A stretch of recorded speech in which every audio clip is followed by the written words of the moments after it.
비가 쏟아지는 서울의 밤, 윤미의 세상이 무너지는 순간이었다. 너 같은 게 우리 집 딸이라고? 당장 나가. 영원히 돌아오지 마. 아버지의 포효가 가슴을 찢어발기는 칼날처럼 날아들었다. 윤미는 떨리는 손으로 문손잡이를 쥐었지만 이미 문은 세차게 닫혀 있었다. 빗줄기가 그녀의 뺨을 때리며 차가운 물보라가 발목을 적셨다. 25살의 윤미는 그날 사랑하는 여자의 손을 잡은 사진을 아버지가 발견한 대가로 모든 것을 잃었다. 집, 가족, 그리고 스스로를 지켜줄 마지막 안식처마저. 그녀는 비에 젖은 거리로 비틀거리며 나아갔다. 발밑의 물웅덩이가 그녀의 눈물을 삼키듯 퍼져갔다. 왜 나일까?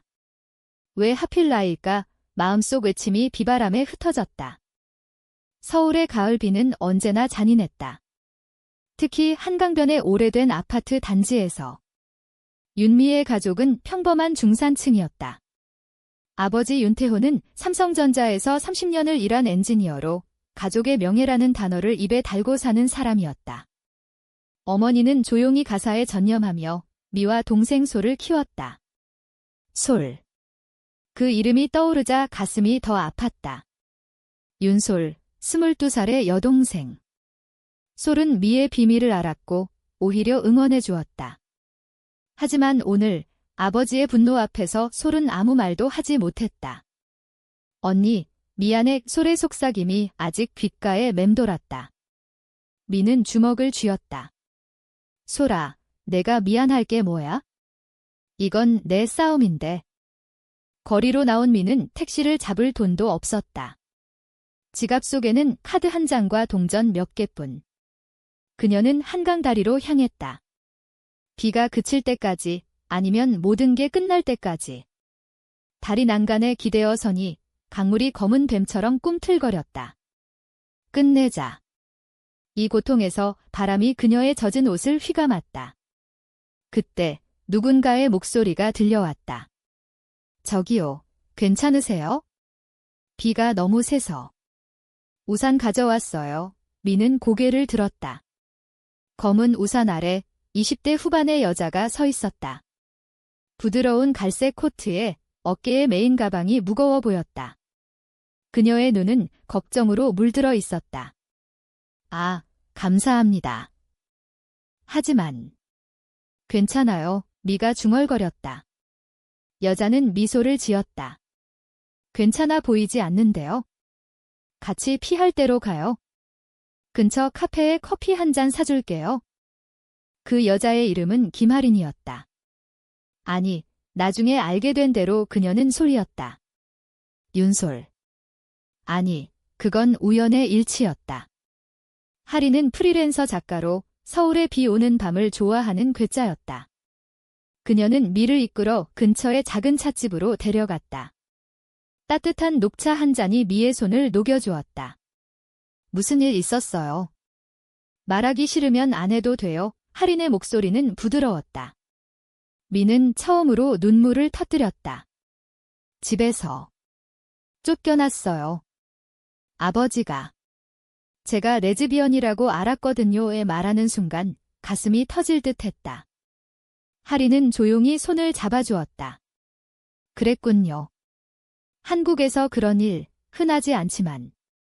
아프시겠어요? 그 손길은 미에게 처음 느껴보는 따뜻함이었다. 하린은 자신의 이야기를 들려주었다. 그녀도 10년 전 가족에게 커밍아웃한 적이 있었다. 어머니는 받아들였지만 아버지는 여전히 멀어져 있었다. 시간이 약이 되어. 그리고 좋은 사람들을 만나면 더 빨리요. 그날 밤, 하린은 미를 자신의 작은 스튜디오 아파트로 데려갔다.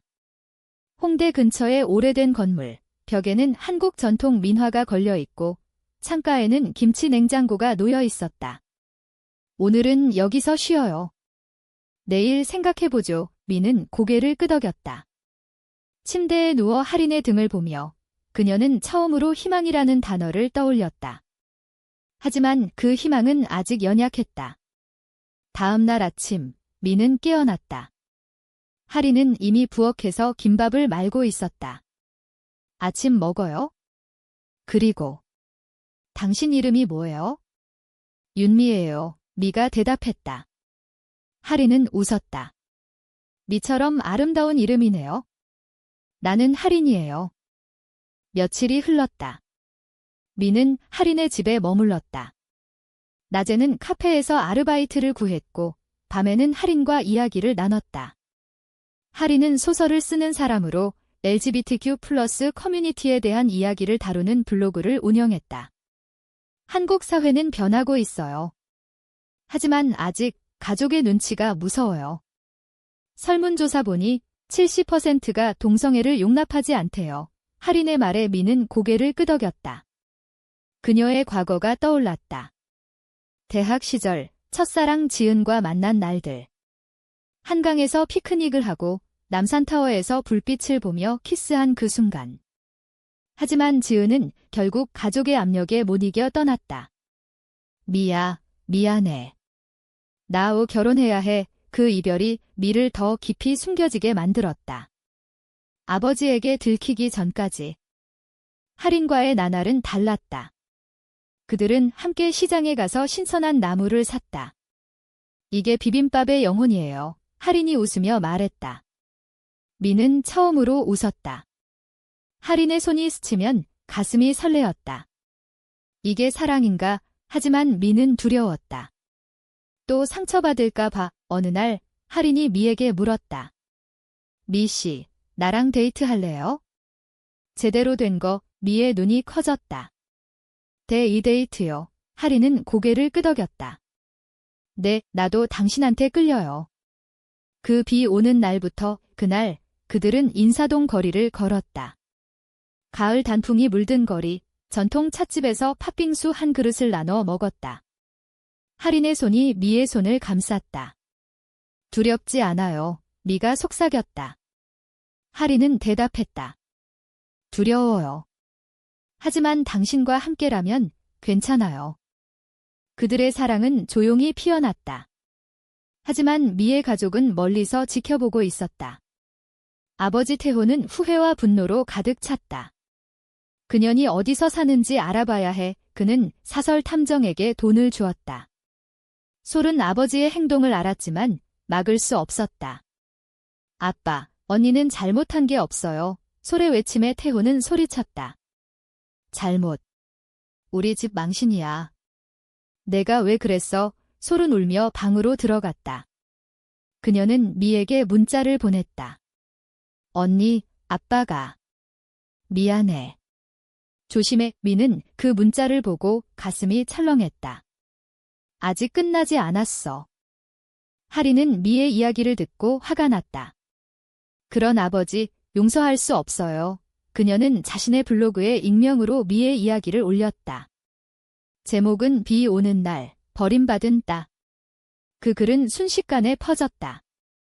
LGBTQ+ 커뮤니티에서 지지 메시지가 쏟아졌다. 하지만 태호는 그걸 보고 더 분노했다. 그는 할인의 블로그를 추적해 미가 그 집에 산다는 걸 알았다. 어느 저녁, 태호가 할인의 아파트 앞에 나타났다. 윤미. 당장 나와.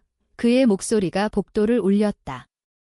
미는 문을 열었고 태호의 손이 그녀의 팔을 움켜쥐었다. 인연이, 내가 또 이상한 여자랑. 할인이 끼어들었다. 나요. 미 씨는 당신 딸이에요. 사랑할 권리가 있어요. 그 순간 태호의 눈에 사리가 스쳤다.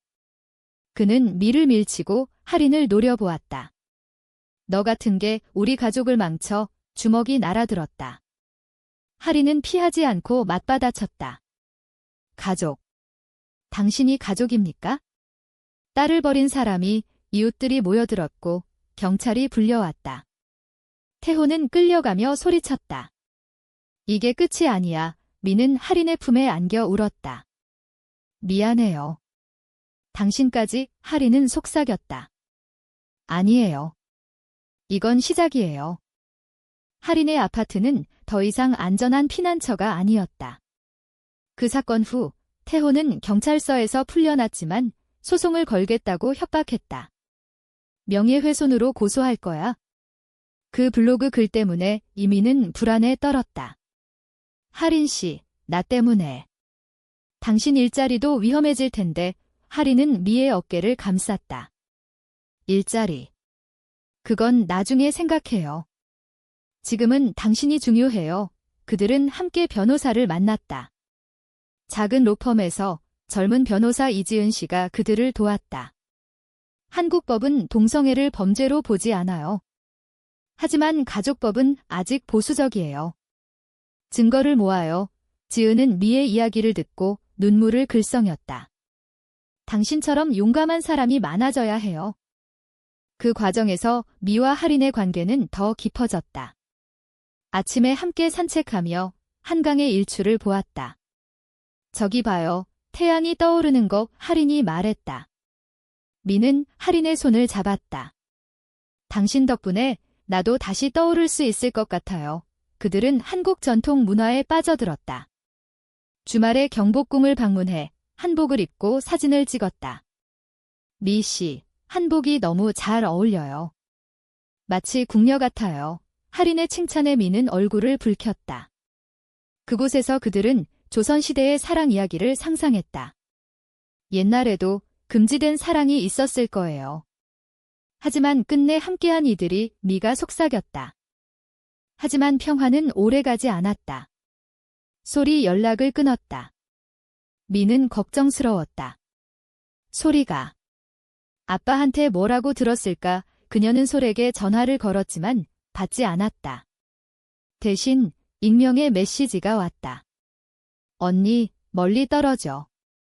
아빠가 화났어. 내 여자친구도 조심해. 미의 가슴이 덜컥 내려앉았다. 하린은 미를 안아주었다. 솔 씨가 걱정되시죠?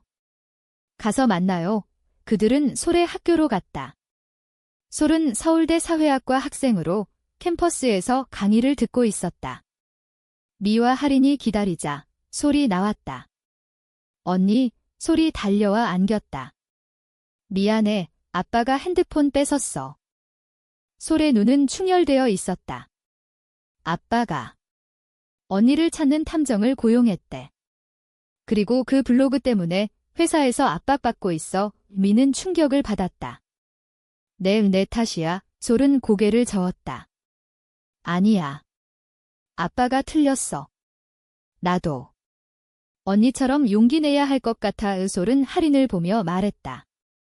고마워요. 언니를 구해줘서. 하린은 미소를 지었다. 당신도 가족이에요. 그날 세 사람은 함께 밥을 먹었다. 솔이 좋아하는 삼겹살 구이집에서. 한국 음식은 사랑의 맛이야. 하린이 웃었다. 미는 동생의 미소를 보며 처음으로 가족의 의미를 다시 생각했다. 그러나 태호의 복수는 점점 가까워졌다. 그는 하린의 과거를 파헤쳤다. 하린의 본명은 윤하린이었다. 윤. 미는 놀랐다. 당신 성이 윤이라고. 하린은 고개를 끄덕였다. 네, 우연히 같은 성씨예요.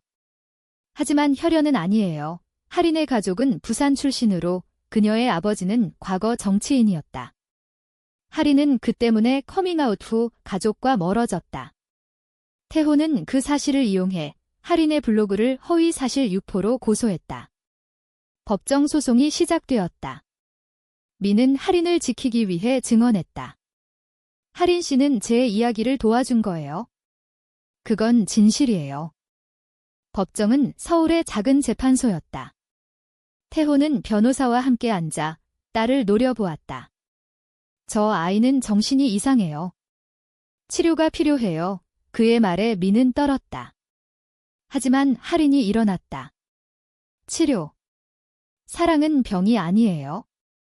한국 헌법 10조 인간의 존엄을 보장하잖아요. 당신은 그걸 위반한 거예요. 재판장은 고개를 끄덕였다. 증인으로 솔이 불려왔다. 아빠, 그만하세요. 언니는 행복할 권리가 있어요. 나도. 언니를 지지해요. 솔의 목소리가 떨렸지만 단호했다. 태호의 얼굴이 창백해졌다. 너까지. 재판은 하린의 승리로 끝났다. 명예훼손은 성립되지 않았다. 오히려 태호는 가정폭력 혐의로 조사받게 되었다. 미는 법정 밖에서 할인을 안았다. 고마워요. 당신이 내 복수자예요. 할인은 웃었다. 복수. 아니에요. 사랑이에요. 하지만 그 승리는 시작에 불과했다. 태호는 집으로 돌아와 어머니에게 말했다. 이제 끝났어. 그년들은 후회할 거야. 어머니는 조용히 울었다. 태호야, 우리 딸을 돌려받자. 솔의 용기가 변화를 가져왔다. 그녀는 미와 할인에게 말했다. 나 아빠한테 솔직히 말할게. 내가 레즈비언은 아니지만 언니를 사랑해. 가족으로서 미는 동생을 안았다.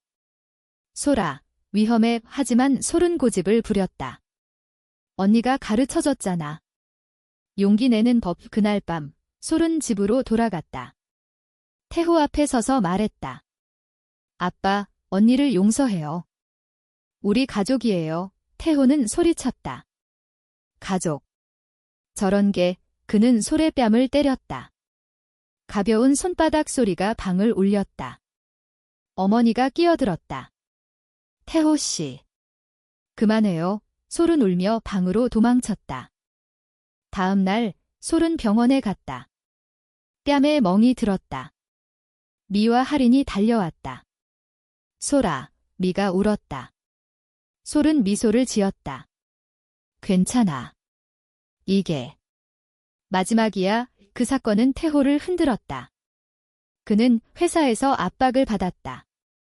동료들이 가족 문제로 라고 수근거렸다. 한국 사회의 보수적인 시선이 그를 옥죄었다. 태호는 술을 마시며 중얼거렸다. 내가 잘못한 건가? 어머니가 말했다. 태호야, 우리도 변해야 해. 미가 행복한 게 제일이야. 한편 미와 할인의 사랑은 꽃피었다. 그들은 함께 여행을 떠났다. 제주도로. 비행기에서 할인이 미의 손을 잡았다. 미 씨, 나랑 영원히 함께 할래요. 미는 눈물을 흘렸다. 네, 할인 씨. 제주 해변에서 그들은 일몰을 보며 키스했다. 부드럽고 따뜻한 입맞춤. 한국의 바다는 우리처럼 깊어요. 할인이 속삭였다. 그곳에서 미는 과거를 털어냈다. 지은이 떠난 후 난 사랑을 포기했어요. 하지만 당신이 날 구했어요. 할인은 대답했다. 비 오는 날 우연히 만난 게 운명이었어요. 돌아온 서울에서 그들은 새로운 삶을 시작했다. 미는 LGBTQ+ 상담센터에서 일하게 되었다. 할인의 도움으로 당신 이야기 다른 사람들 도울 거예요. 할인이 말했다. 센터는 이태원에 있었고 무지개 깃발이 나부꼈다. 미는 처음으로 자랑스러운 나를 느꼈다. 하지만 태호의 그림자는 여전했다. 그는 익명으로 미의 직장에 전화를 걸었다. 그년 그만두라고 해. 센터장은 미를 보호했다. 우린 그런 위협에 익숙해요. 고조되는 긴장 속에서 반전이 일어났다. 솔이 태호에게 편지를 썼다. 아빠, 언니의 블로그 봤어요. 그 이야기, 아빠의 아픔도 느껴져요. 하지만 사랑은 죄가 아니에요. 한국 드라마처럼 화해할 수 있어요. 태호는 그 편지를 읽으며 무너졌다. 그는 할인의 블로그를 다시 열었다. 미의 이야기가 수천 개의 댓글로 가득했다. 힘내세요. 나도 비슷한 경험. 태호의 눈에 눈물이 고였다. 내 딸, 내가 미안해. 어느 가을 저녁, 태호가 미의 센터 앞에 나타났다. 미야, 그의 목소리는 떨렸다. 미는 놀라서 물러섰다. 할인이 옆에 섰다. 무슨 일이에요? 태호는 고개를 숙였다. 미안해. 아빠가 잘못했어. 미의 눈에서 눈물이 흘렀다. 아빠. 왜 이제야? 태호는 말했다. 소리가. 그리고 내 이야기 읽고. 나도 변해야 한다는 걸 알았어. 그 순간 솔과 어머니가 나타났다. 가족이 다시 모였다. 포옹 속에 비가 내리기 시작했다. 하지만 이번 비는 씻김의 비였다. 가족의 화해는 쉽지 않았다. 태호는 상담을 받기 시작했다. 센터에서 미와 함께 아빠, 한국 사회가 변하고 있어요. K-드라마에도 이런 이야기 나와요. 미가 말했다. 태호는 웃었다. 그래, 사랑의 불시착처럼 그들은 함께 저녁을 먹었다. 어머니의 집에서 된장찌개와 비빔밥. 솔이 말했다. 이제 우리 완전한 가족이야. 하리는 조용히 앉아 미의 손을 잡았다. 태호가 말했다. 하린 씨, 미를 부탁해요. 하리는 고개를 끄덕였다. 네, 사랑할게요. 시간이 흘러 겨울이 왔다. 미와 하리는 작은 결혼식을 올렸다. 법적으로는 아니지만 커뮤니티에서. 이태원의 작은 카페에서 친구들과 가족이 모였다. 미는 하얀 드레스를 입었다. 하린 씨, 영원히 서약 속에 눈물이 고였다. 하리는 반지를 끼워주었다. 당신이 내 복수자이자 사랑이에요. 태호는 앞줄에 앉아 미소 지었다. 내 딸, 행복해라. 하지만 이야기의 끝은 완벽하지 않았다. 태호는 여전히 가끔 후회를 했다. 내가 더 일찍 알았더라면 미는 안아주었다. 아빠, 늦지 않았어요. 이게 우리 이야기예요. 한국의 겨울거리, 눈이 내리는 밤, 미와 하리는 손잡고 걸었다. 비 오는 날처럼 우리도 비를 이겨냈어요. 하린이 말했다. 미는 대답했다. 네, 그리고 이제는 무지개예요. 이 이야기는 한 가족의 아픔과 치유를 말한다. 한국 사회의 변화 속에서 사랑은 여전히 싸움이지만 승리는 가능하다. 윤미와 윤아린, 그리고 가족. 그들은 비 오는 서울에서 새로운 봄을 맞이했다.